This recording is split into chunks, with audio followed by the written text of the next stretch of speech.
বহির্ভূত হত্যার কথা বলা হচ্ছে। যদি বিচার বহির্ভূত হত্যার ইতিহাস সামনে আনা হয়, হাসিনা এবং তার ফ্যাসিস্ট রেজিম তারাই আমাদের নেতৃবৃন্দকে হত্যা করার মধ্য দিয়ে ইতিহাসে এক ন্যাক্কার ইতিহাস তারা রচনা করে গেছে। বলে ইনসাফ লাগবে। সেই ইনসাফের ভূমিকায় এই জাতিকে যদি কেউ নেতৃত্ব দেয়, তাহলে আমরা স্পষ্ট করে বলতে পারি তার নাম বাংলাদেশ জামাত ইসলামী, তার নাম বাংলাদেশ ইসলামী ছাত্র শিবির। আমরা সেই জাতির আকাঙ্ক্ষা পূরণে সমৃদ্ধ বাংলাদেশে আমরাই নেতৃত্ব দিতে চাই, আমরাই জাতি গঠন করতে চাই, আমরাই এই ইতিহাস পরিবর্তন করে নতুন আরেকটি ইতিহাসের জন্ম দিতে চাই। আলহামদুলিল্লাহ রাব্বিল আলামিন, আসসালাতু ওয়াসসালামু আলা রাসূলিহিল কারীম ওয়া আলা আলিহি ওয়া সাহবিহি আজমাইন।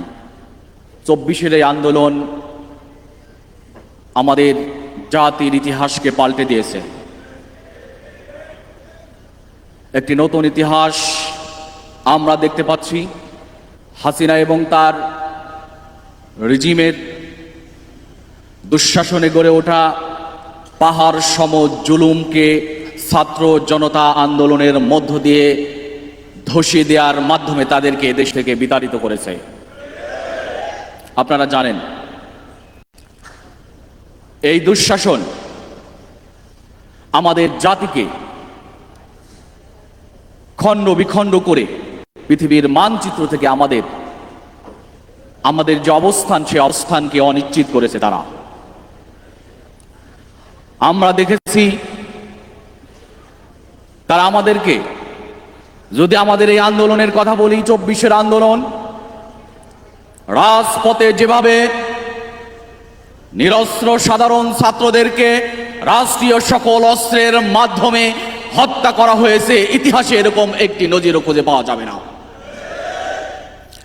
আমরা লাশের সারি দেখেছি, ছাত্র জনতার লাশের সারি। প্রশাসন বাহিনী যেভাবে আওয়ামী বাহিনীতে পরিণত হলে একটি জাতির ন্যাক্কার ইতিহাস হতে পারে, এটাও আমরা দেখেছি। এই অবস্থিত আমাদেরকে অনেক বড় করে স্বপ্ন দেখতে হবে। তারা আমাদের এই জাতিকে, আমরা যদি স্বাধীনতার পর থেকে নিয়ে এখন অবধি যদি দেখি, আমাদের এই জাতিকে যেভাবে গড়ে তোলার মধ্য দিয়ে ইতিহাসে মানচিত্রে স্থান করে নেওয়া যায়, বিগত কোনো শাসন ব্যবস্থায় কোনো শাসক শ্রেণী সেই উদ্যোগ নিয়ে এগিয়ে আসে নাই। তারা আমাদের শিক্ষা অঙ্গনকে ধ্বংস করেছে। আমরা দেখেছি ছাত্র জনতার হাতে তারা পড়ার পরিবর্তে তারা অস্ত্র উঠিয়ে দলীয় এজেন্ডা বাস্তবায়নে তারা ব্যবহৃত হয়ে আসছে। কাজেই তারা একটি জাতিকে, আমরা বলতেই পারি আমাদের এই জাতিকে নির্মমভাবে তারা হত্যা করেছে। এই উপস্থিতি আপনাদেরকে অনুরোধ করতে চাই, আমাদের কণ্ঠস্বরকে আরো উচ্চকিত করতে হবে।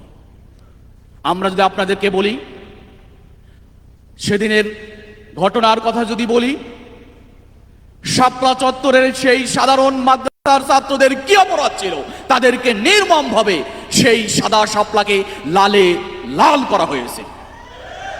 এখনো কেউ এটা নিয়ে কথা বলে নাই, আমরা শুনছি না। পিলখানার হত্যা নিয়ে আজ পর্যন্ত কেউ কথা বলেনি।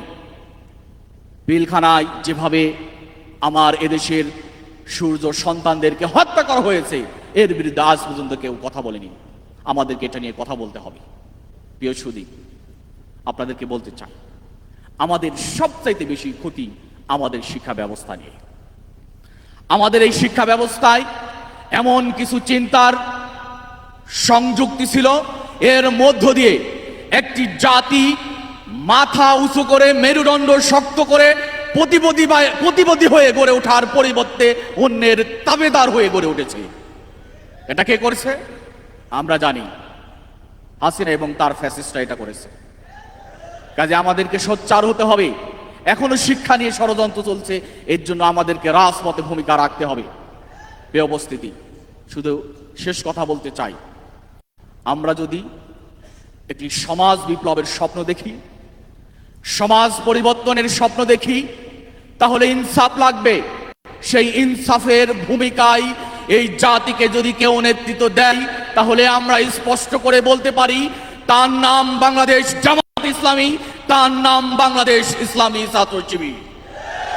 কাজে আমরা সেই ইনসাফ প্রতিষ্ঠার আন্দোলনে রাজপথে থেকে নতুন যে ইতিহাস আমাদের সামনে হাতছানি দিয়ে ডাকে, আমরা সেই জাতির আকাঙ্ক্ষা পূরণে সমৃদ্ধ বাংলাদেশে আমরাই নেতৃত্ব দিতে চাই, আমরাই জাতি গঠন করতে চাই, আমরাই এই ইতিহাস পরিবর্তন করে নতুন আরেকটি ইতিহাসের জন্ম দিতে চাই।